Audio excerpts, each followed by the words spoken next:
Good morning, Chair. Yes. Your last name? My last name is Hakula. Kakula? Hakula, yes. Very well. Karibu sana. Make yourself comfortable. Thank you, my lady CJ. Yes. We will begin with a very brief round of introduction. My name is Martha Kom. I'm the chairperson of the Judicial Service Commission, and I welcome you for this interview. Thank you.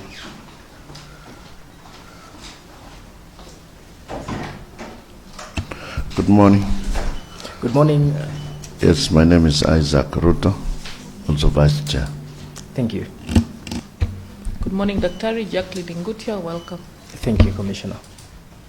Good morning, Council. Caroline Zilani, Commissioner Karibu. Thank you, Commissioner. Good morning, Charity Kisotu. Welcome. Thank you, Commissioner. Good morning, Omwanzo Mbati. Karibu. Thank you, Commissioner. Good morning, Geoffrey Ndongo. Thank you, Commissioner. Yes, good morning, Daktari Anthony Mrima. Karibu. Thank you, Commissioner. Good morning, Wakili Fatuma Sichale. Karibu sana. Thank you, Commissioner. Morning, Council. My name is Olwande Evelyn. You are welcome. Thank you. Thank you. Dr. Wanjala, you can start by telling us your county and your ethnicity. Thank you, my lady CJ. My county is Bungoma County, and my ethnicity is Bukusu.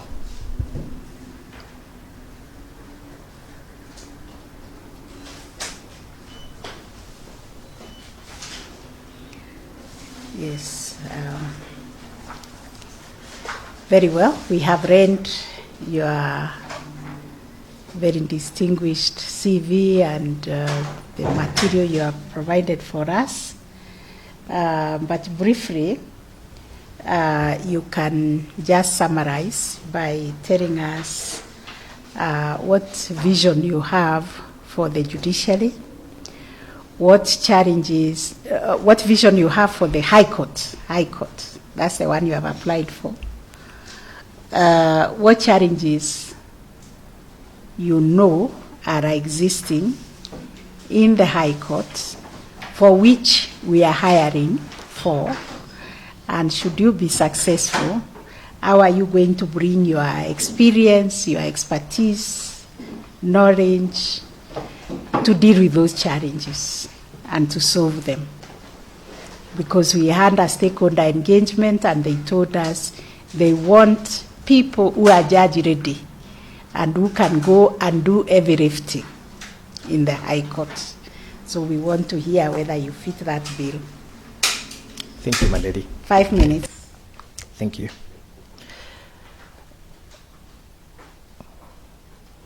The High Court, my lady, is one of those courts that have a very wide jurisdiction. My reading of Article 165 and 66, gives me a very clear picture of what the High Court is all about. The High Court needs somebody who understands the law in a very wide way, somebody who has practical skills that can, be used to realize the constitutional imperatives of the High Court and our Constitution. My vision for the High Court is to see a court that is serving Kenyans by making sure that they get justice through, of course, the courts and through the other doors of justice provided for under our Constitution, and that is, mediation, arbitration, and alternative justice systems. When I read the Soldier report, I was very interested in looking at the backlog in the High Court, and I realized that 60% of the backlog in the High Court is cases that are more than 3 years old. The other 40% is cases that are less than about 2 years old, less than 3 years old, rather.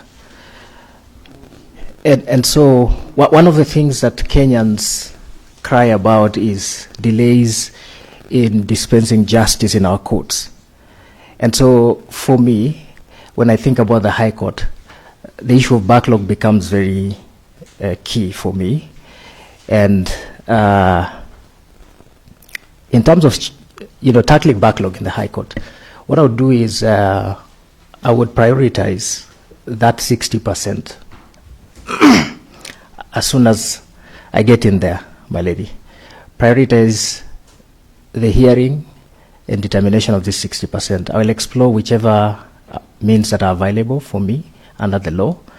The ones that have to be heard in the court, we will prioritize hearing.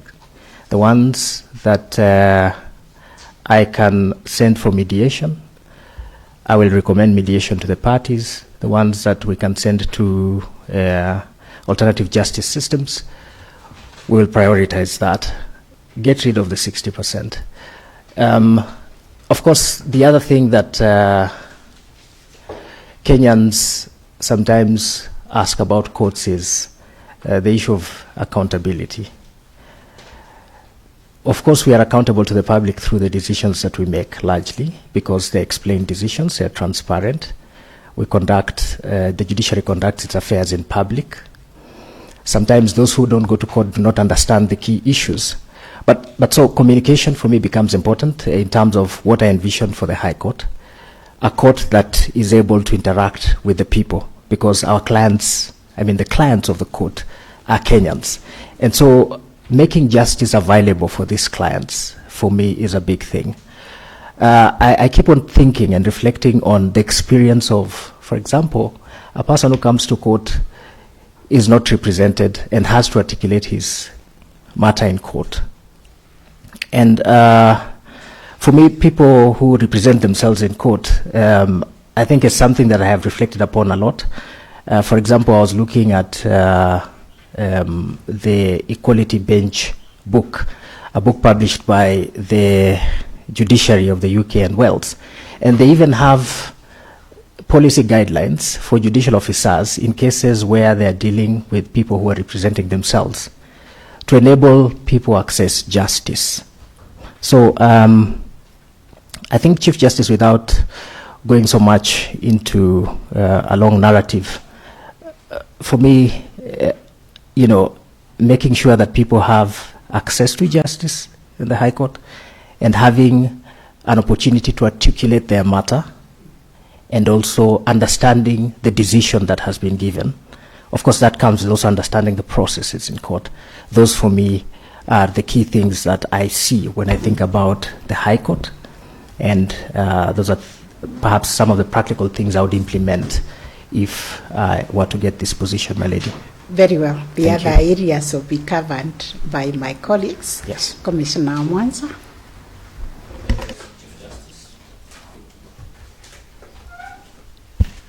Council, good morning again. Good morning, Commissioner. Now I can see you've written a book on social and economic rights in Kenya, theory, practice, and jurisprudence. Yes, Commissioner. Can I wrote that book. Oh, yes. You wrote that book, eh? Yes. In 2023. 2023, published by Law Africa. All right. Publishers. Yes. Now I want you to... You have a copy of the Constitution? Yes, I have a copy. All right. Yes. Look at Article 40 on protection of right to property.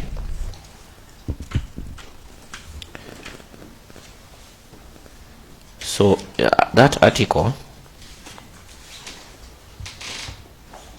provides for protection of property, and also, if you read if you read the entire article, it provides how you can be deprived.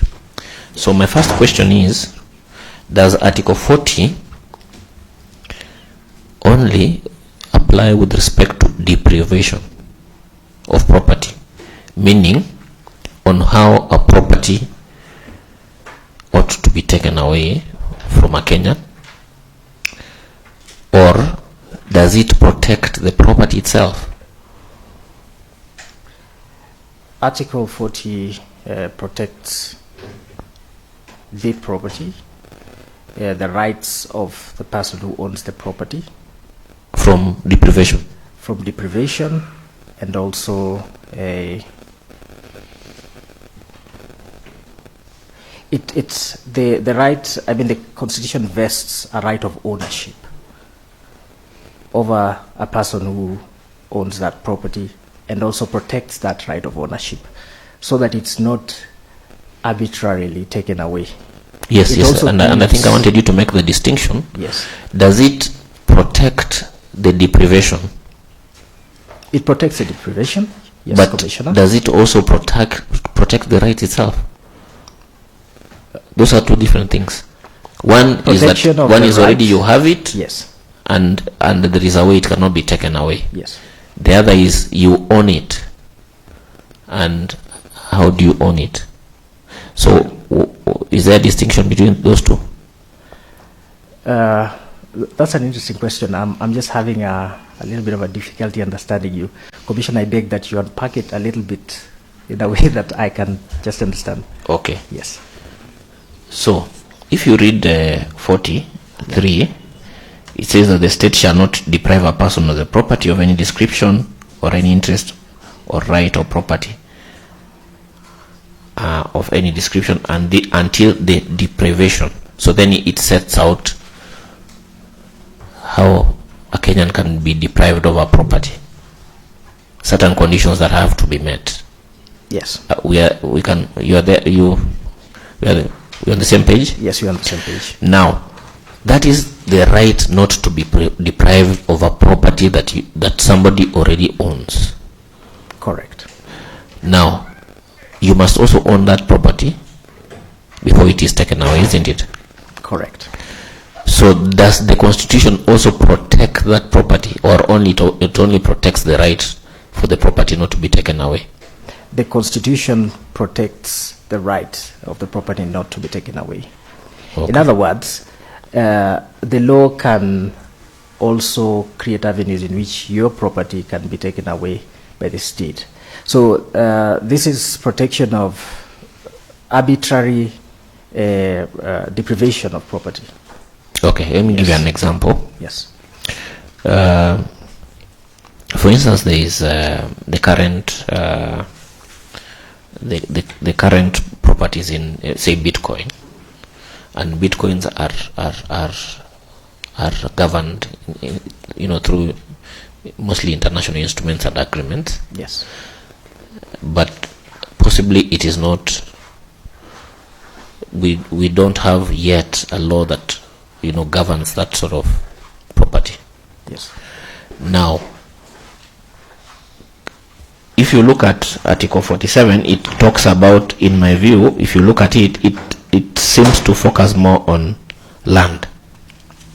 Article 47? Article 40, sorry. Article 40. Article 40. 3, if you look at Article 43A to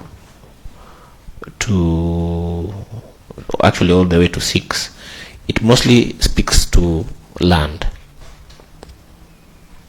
Now, if Parliament was to make a law to outlaw the ownership of a Bitcoin or those virtual assets, yes, would that be deprivation? And would that article protect it? Yes, because when you look at Article 41, every person has the right to, either individually or in association with others, to acquire and own property of any description in any part of Kenya. So the right does not limit that protection to only land, but it extends to other forms of property. Okay. Just the wording of the Constitution is that there is more sort of elaboration when it talks when you're talking about the ownership of land, like from sub-article 3. Okay. But Article 40 is not limited to land. It extends to other forms of property. Now, my practical thinking is that then there must be legislation to protect other forms of property, and Parliament can enact legislation to realize Article 40 in respect to other forms of properties. Okay. Commissioner. All right. Yeah. And lastly, how does the government then exercise its right on eminent domain?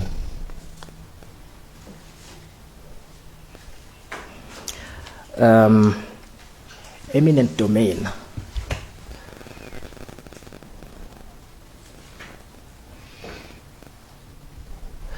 The government has a right, if it is interested in a portion of land, to acquire the land for a public purpose.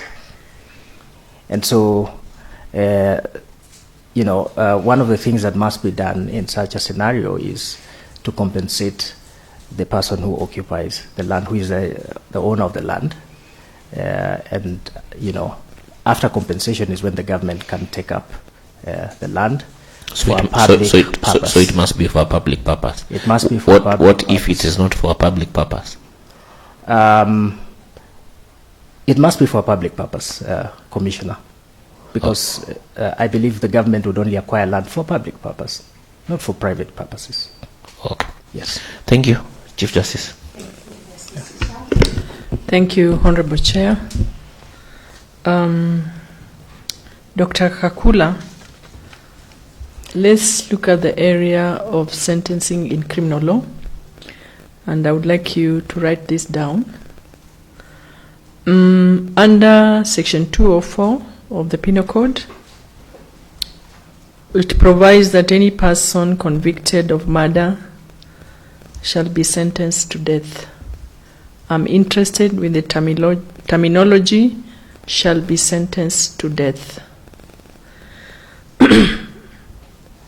Section 205 of the same Penal Code, any person who commits the felony of manslaughter is liable to imprisonment. I would like you to tell us, the first one shall be sentenced to death. Convicted of murder shall be sentenced to death.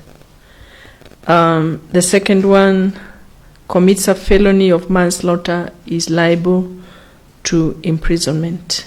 I would like you to tell us the distinction, if any, between shall be sentenced to death and the second one shall be liable to life imprisonment. Thank you, Commissioner, my lady. The difference is that Section 204 of the Penal Code is mandatory, shall be sentenced to death is mandatory, and the wording of the law suggests that the court can only give that kind of sentence, shall be sentenced to death. It's mandatory in its wording. Correct. The second one, which is 205, manslaughter, liable, means that the court has a discretion to either imprison the person or give any other appropriate sentence, in my understanding. So what is the maximum sentence therein? Liable to imprisonment. Life imprisonment. Or liable to life imprisonment. Life imprisonment continues to be... No. Yes. Let's not go there. Yeah. You will be opening another Pandora's box of what is life. Okay. And I don't want us to go there. My lady, could you kindly just repeat your question? What is the maximum sentence when there is provision that an accused person then would be liable to a sentence of life imprisonment? In the wording of the statute, it is literally a sentence that runs up to the end of the life of the person who has been convicted.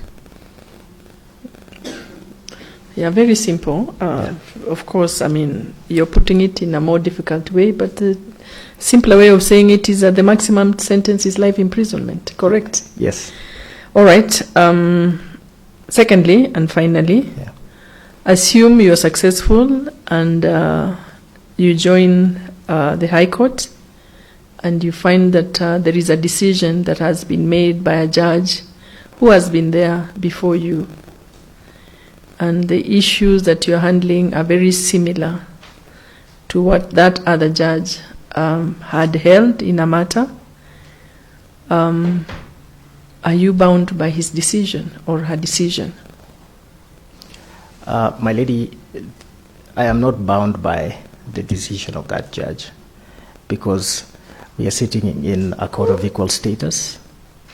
I may be persuaded by their judgment or their finding in a matter, but I am not necessarily bound by that decision because we are on the same court of equal status. We are both in the High Court. So that's a court of coordinate jurisdiction? Perhaps that's the word, coordinate jurisdiction. Thank you for educating me on that one. Thank you. My Thank you. lady. All Yeah. right. Yeah. Thank you so much, Honorable CJ and Daktari. Once again, karibu. Thank you. Now, the country, that is our country, is gearing towards a general election. And from the past, we have seen a plethora of petitions filed after a general election.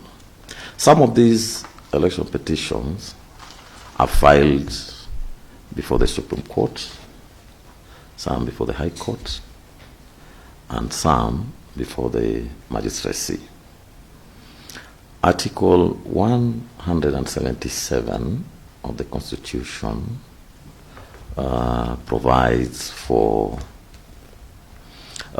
membership of a county assembly, and it involves or it includes the members and the speaker. Now, upon a speaker assuming office, you are in the High Court, you are the duty judge. Upon a speaker assuming office in a County X assembly, a petition, election petition is filed before the High Court for removal, citing breach of the Constitution and material irregularities in the manner in which the Speaker came into office. Will the High Court have jurisdiction over that election petition, and why?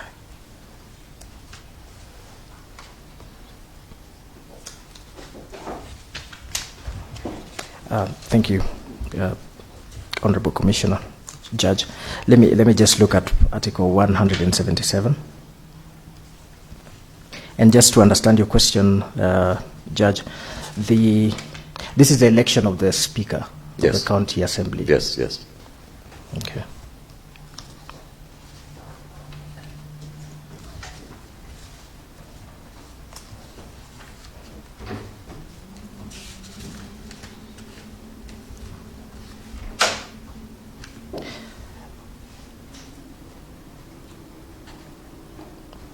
I am not entirely sure about the position of the law. I know that the High Court is an election court in regard to specific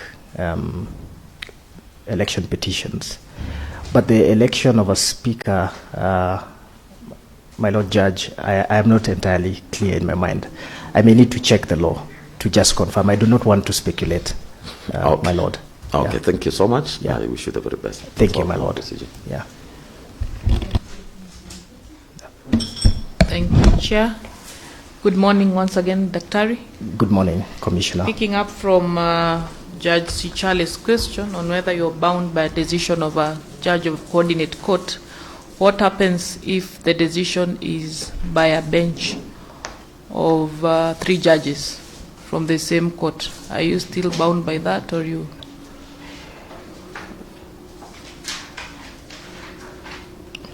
Thank you, Commissioner. If it's a decision by a 3-judge bench, then I am bound by it. Mm-hmm. Are you sure about that? Why?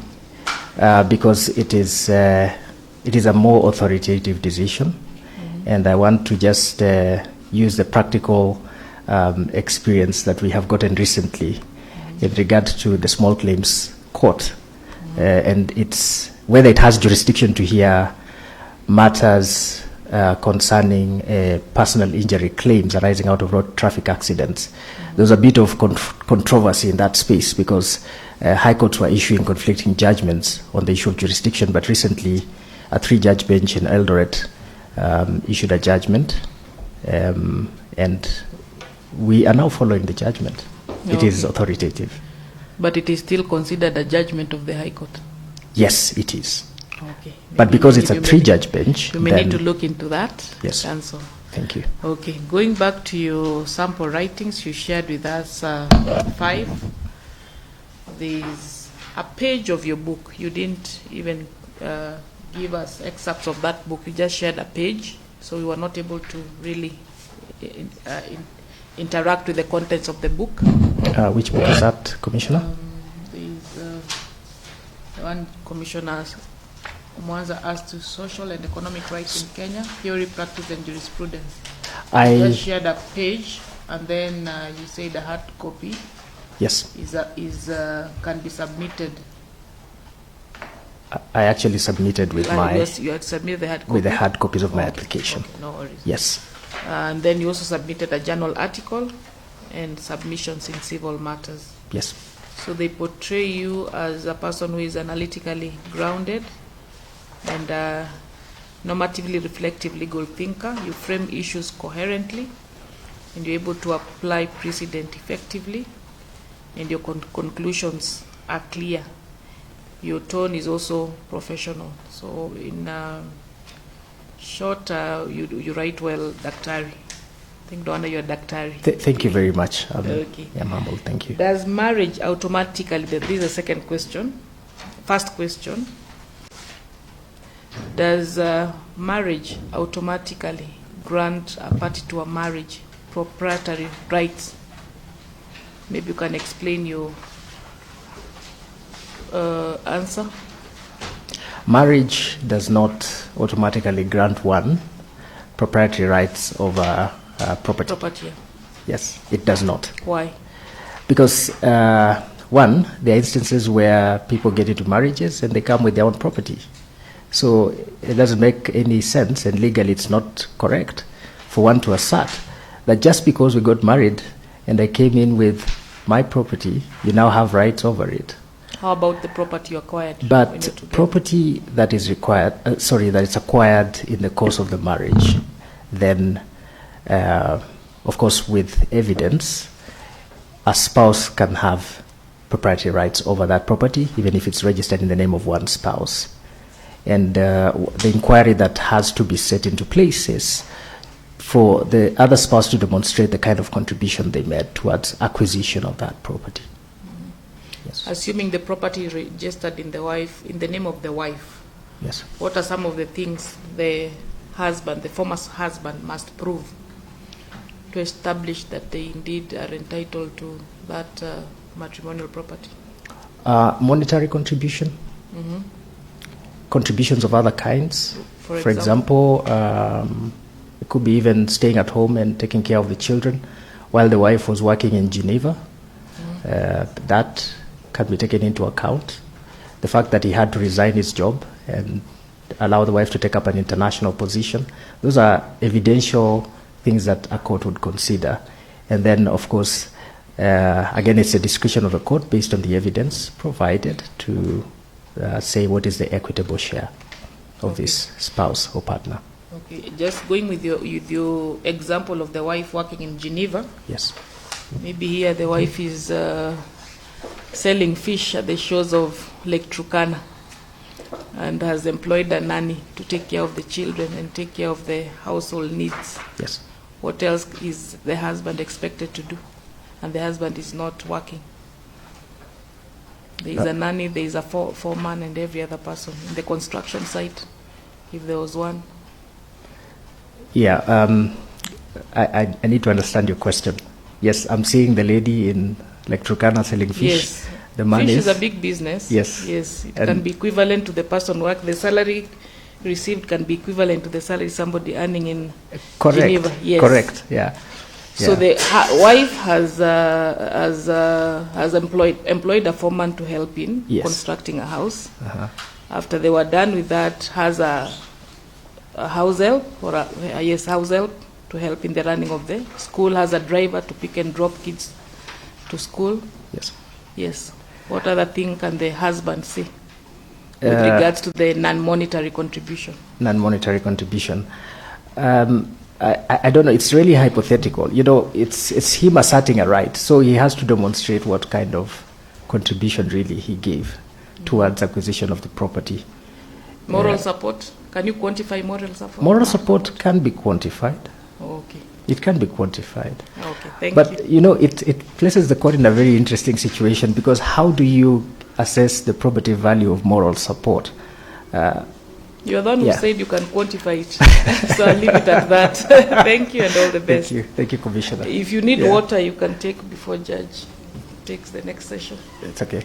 Yeah. Yes, let me test you on your knowledge of Supreme Court decisions. I listened carefully to your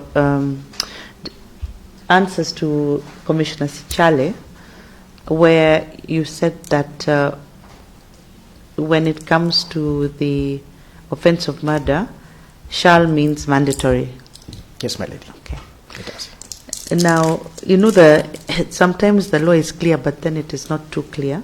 In the Supreme Court, we have made a determination that shall does not always mean mandatory. Are you aware of the decision that we have made in which we have said shall does not necessarily mean shall? Yes, I'm aware of the decision. Yeah, which decision is that? It's the Muratetu case. No. It is the advisory on the Commission of Revenue Allocation. Oh, okay. Okay, so the Commission of Revenue Allocation makes recommendations to Parliament, and Parliament, in the words of the Constitution, shall consider. And when that advisory opinion came, the Commission was arguing that its recommendations are binding. But in the Supreme Court we found that that shall is not binding. Why?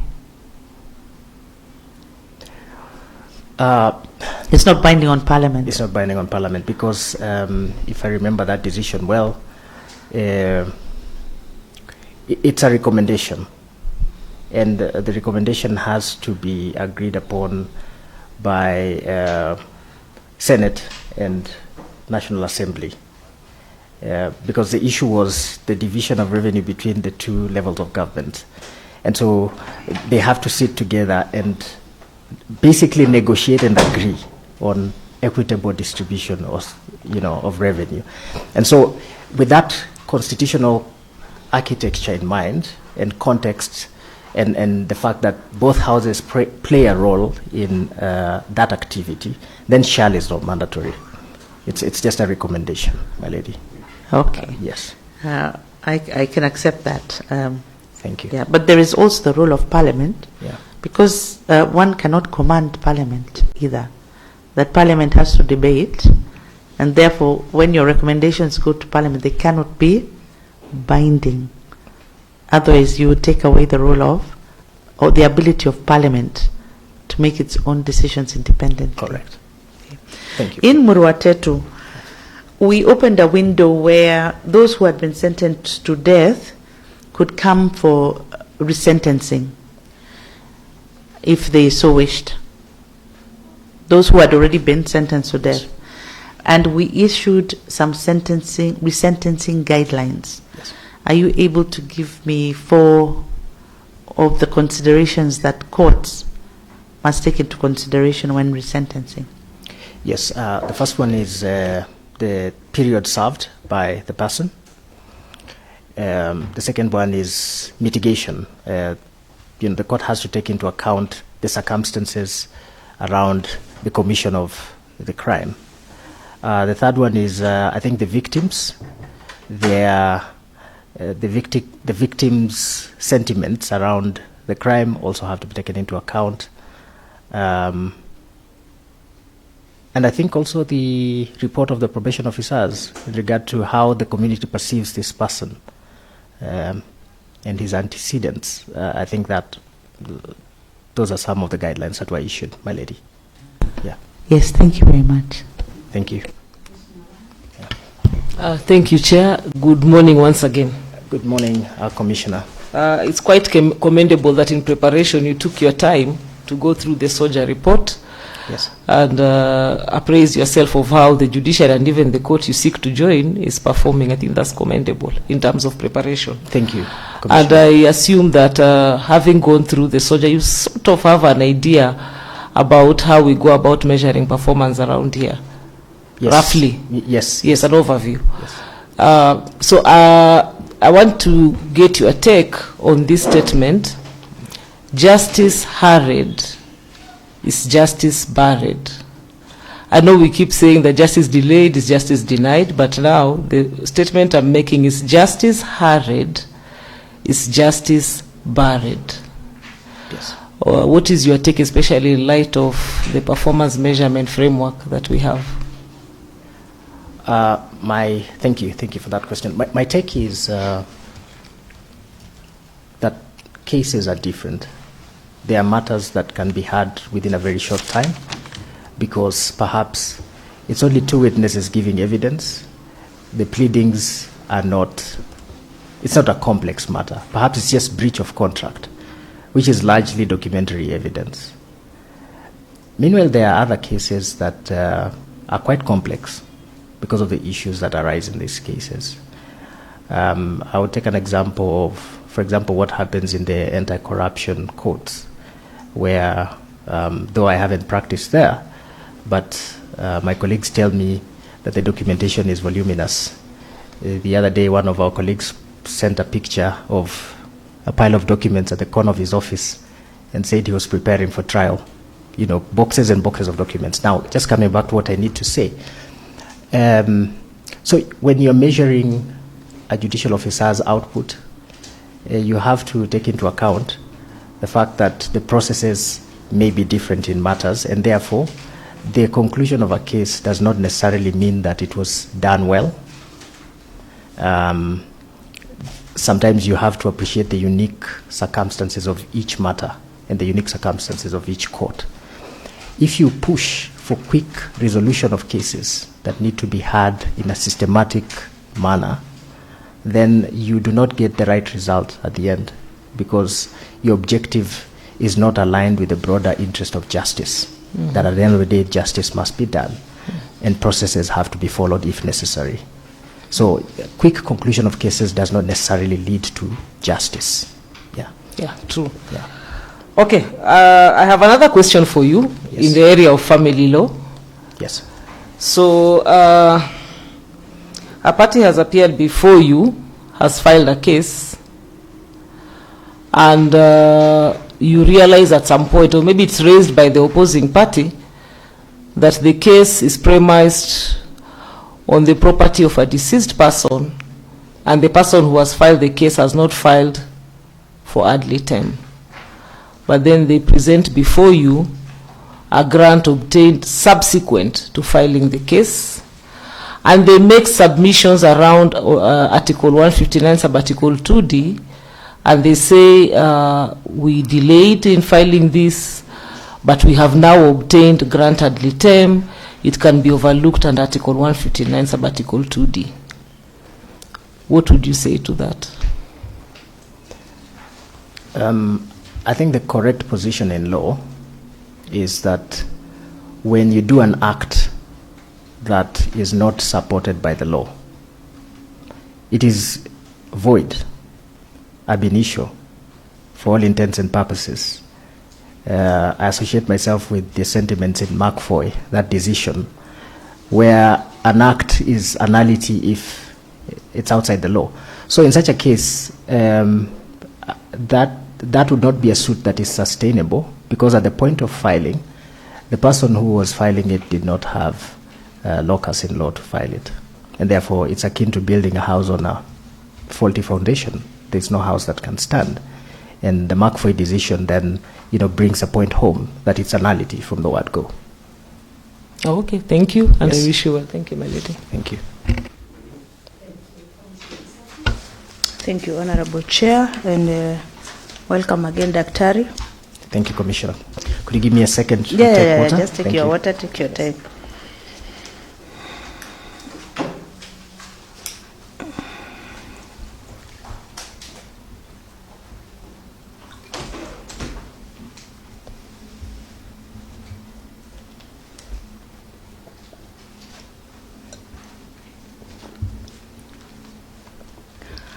Okay. Now, you're ready now? Yes, I'm ready. Okay. Thank you, Commissioner. Could you explain to us the responsibilities of leadership under Chapter 6 and tell us the laws that were enacted to operationalize that chapter?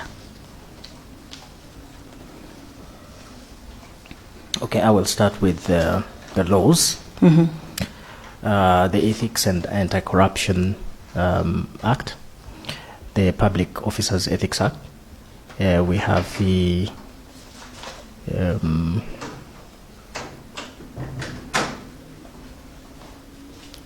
anti-corruption.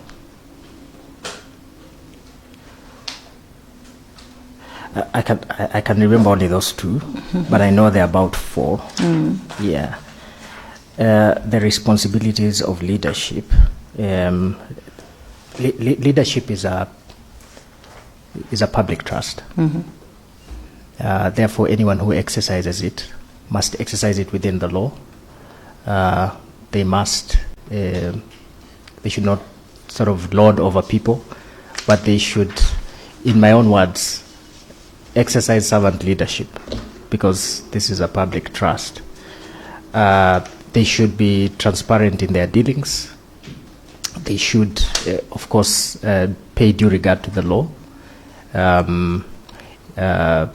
If it's, for example, creating policy, you need to understand that you must involve people in decision making, and that is one of the values and principles of one of the values and principles in Article 10 of our Constitution.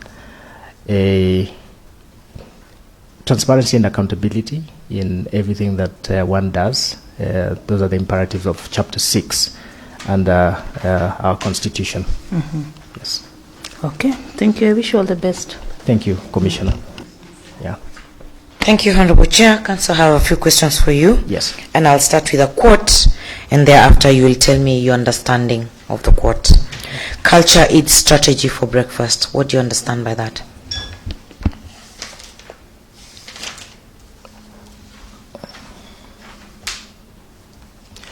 In an organizational context, what you do, the culture you develop in an organization, then has a direct impact on how you execute your strategy in the organization. If you have, for example, a culture that promotes divisiveness within an organization, even if you have the most beautiful strategy, you hired these very expensive consultants to develop a strategy for you, you'll fail. So you first of all need to foster a culture that will then promote or give life to the strategy of the organization. So culture eats strategy for breakfast. Very well said. Now, what is the importance of mentorship? First, what do you understand by mentorship, and why do you think it's important in an institution?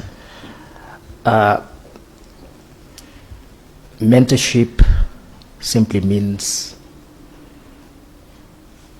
I can use the word coaching. It means... Coaching is different from mentorship. Okay. But mentorship is a situation where a younger person follows a more experienced person. Mentorship doesn't have an elaborate structure. It just depends on how you're working with somebody. Sometimes people identify even mentors online.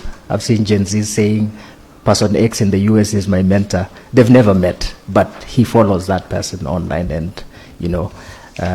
grow. So mentorship is just a younger person or a less experienced person following a more experienced person in whichever field of work that they are involved in.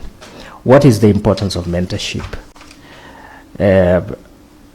Mentorship is important because, one, I'll speak about a law firm context because that's where I do my 8 to 5 most of the time. Mentorship in a law firm setting then, contributes to sustainability within the organization, in the sense that the things that I used to be so fixated to do myself, I can mentor somebody else to do it, and I free up my space to pursue, other things. So, organizational sustainability. But importantly also, it helps people to grow in their roles. And today's generation, especially the ones we see in our workplaces, are people who are looking for relevance and growth. And so if you do not have a mentorship structure within your organization, then you will have a very high attrition because these people are looking for opportunities to grow. I have been mentored, both in practice and even in academia. I remember the first time I needed to do a research proposal, I looked for somebody who had gone before me and I asked them how to do it. So mentorship then, of course, helps people to grow in their roles. And Commissioner, even as I anticipate to get into the High Court, when I get in there, I'll have to look for mentors within the system. As you look for mentors, you also look for mentees. Sure. Or they come to you. Sure. All right. Finally, from me, how would you handle allegations of bias in your work? If there were allegations of bias that don't have to be true, okay, how would you handle that? I think I will give everyone a right to be heard. I will seek to hear both sides of the story and have a very open discussion about what the issue is, and then address it depending on the kind of information that I get through that inquiry. And how would you prevent that perception? How would you protect yourself from that perception? One thing that I've found useful is that you need to create structures within your organization to avoid a situation where favoritism happens. And it's a natural thing. You might just have a good working relationship with a person at the workplace and you feel naturally inclined to give them things to do. And that may be perceived as bias. But when you have a clear structure within the organization and everyone knows their roles and you assign roles to people, then when something comes in, we automatically know it goes to person X. And so you're able to, prevent that perception or even the practice of bias. Sometimes it's unconscious. Okay. Yeah. Thank you, and I wish you well. Thank you, Commissioner. Yes, you are relaxed? Yes, I'm relaxed, Commissioner. Thank you. Umepata maji ya kutosha? Maji nimepata, asante. Yes, yeah. If you could work on solving any problem in the world, what one problem would it be? If you were to solve one problem in the world, what would it be? The problem that I would want to solve is a problem of injustice. Yes. I have a very deep sense of justice. I get upset when I see things are not working, people are not, people are being, their rights are being violated and things like that. It's upsetting. So if there was something that I could solve in the world, that would be it. So that we have an egalitarian society. Not necessarily equal, but a fair egalitarian society. Okay, what is the first thing you would do if hired?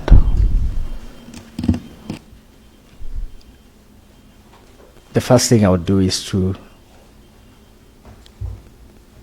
take the oath of office. But on a serious note, Commissioner, the first thing I would do is, of course, look for mentors, as I said, but roll up my sleeves and start working, because there's a lot of work to be done. Yes. I would be very eager to start working. Okay. Yes. Thank you and have a good day. Thank you. Thank you, Honorable Commissioners and Dr. Wanjala.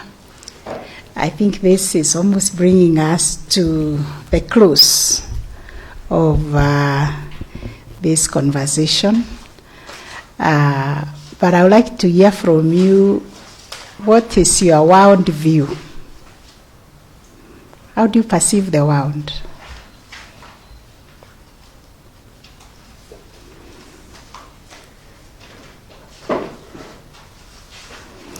So my worldview, thank you, my Lady Chief Justice. My worldview is really interactive and perspective oriented.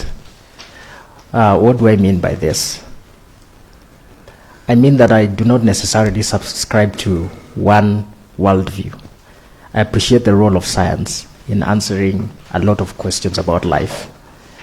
I appreciate the place of rational thought in answering life's questions.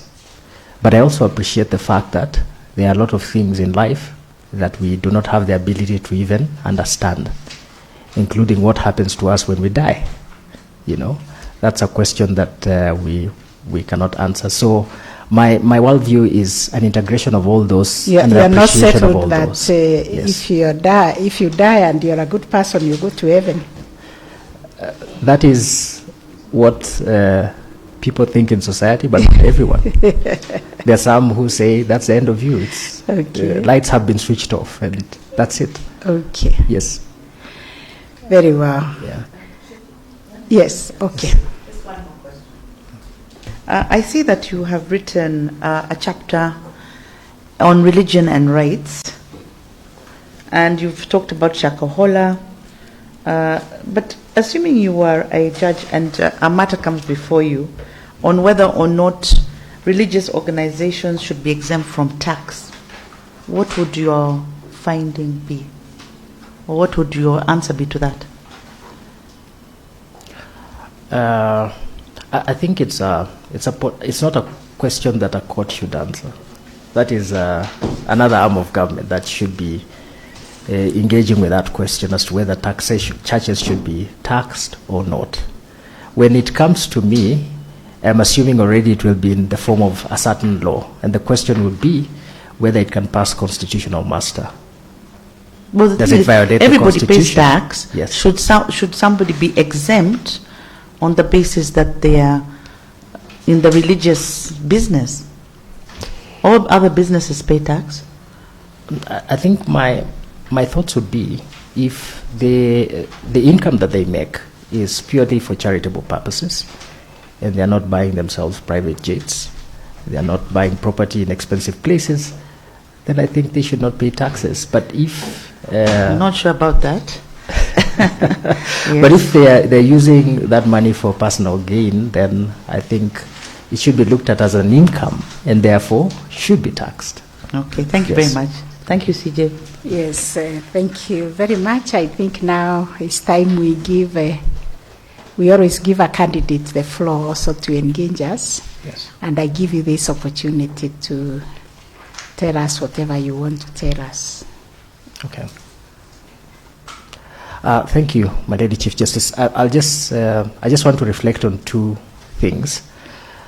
One is in 1995. Now the late retired Chief Justice Majid Koka went to Bungoma to, supervise the construction of the High Court, and he asked the SRM, "Can I use the toilet?" The SRM said, "We don't have a toilet that the CJ can use in the station." Because he was human, he needed to use a toilet, and he describes in his book, I read his autobiography, the doings, misdoings, and undoings of Chief Justices Kenya. He says the experience was nauseating when he used the toilet. The second point of reflection is in 2006, when I started practicing law, it was normal to get a date between January and February for hearing at Milimani. And after that, the diary closes the whole year, and you have to wait for the following year to get a date. It was normal. Now, we complain so much in Kenya about the judiciary not working. But when I reflect on these two things, I want to affirm the judiciary today, yourself, led by yourself, Lady Chief Justice, that you're doing an amazing job in terms of having a system that is working. Now, if you go to any court, I think you'll find a decent toilet to use, and we are getting matters heard within a year in Nairobi. So I want to affirm you that you're doing a good thing and Thank keep on you. with the work. Thank you very much. Thank you for the compliment. We receive it. It's the work of concerted efforts by my predecessors and a great team of judges, JUs, and judiciary staff, deciding that we must transform the judiciary for the future. And therefore, we are looking for people who will be able to subscribe to this transformative agenda of making the judiciary accessible to the people of Kenya, especially the vulnerable. And we hear you also say you hate injustice. We want more people who come and say we hate injustice, so that all we can do is justice to the people. So on behalf of the commissioners, we wish you success. We wish you well. We will get in touch with you when we complete the exercise. It's a very competitive one. So we always send away the candidates with the hope and an encouragement that you continue doing the good things that you're doing that brought you here and made you be shortlisted for this position. So all the best. You can now leave. You are released. You can take your writing pad and your water. Thank you.